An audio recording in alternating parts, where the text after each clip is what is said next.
Hey everyone, Super 3 Yogan here. Now this is my review for Black Panther Wakanda Forever, the new film directed by Ryan Coogler and starring Letitia Wright, Tenoch Huerta, Lupita Nyong'o, Winston Duke, Angela Bassett, Julia Louis-Dreyfus, Martin Freeman, and many others in the sequel to the 2018 film Black Panther. Now this sequel was changed a lot due to the fact that Chadwick Boseman sadly passed away. And because of that, it changed the overall arc of the franchise and had to change the storyline as to where this franchise was going after the first film. Now, Wakanda Forever is a very emotional film, and it goes in directions where it shows a lot of characters grieving over the fact that, T'Challa is gone, how Wakanda is pretty much in a post-T'Challa world, where all the characters are still trying to figure out how to do things and how to rule the country and how to run things since his passing.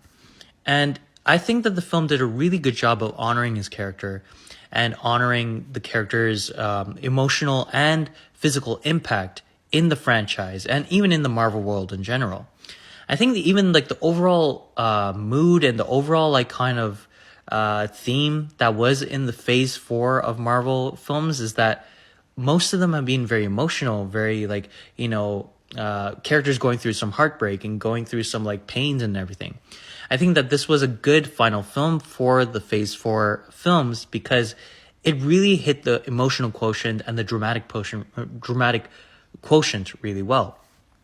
The one negative, or I would say a couple of negatives that I have about this movie, and they're not really negatives, it's just kind of things that I've noticed, is that the film is a little bit too long for its own good.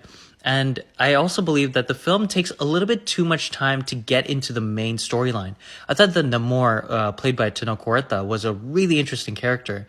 And once his character was established and shown on screen, I think that's where the film kind of really picked up itself.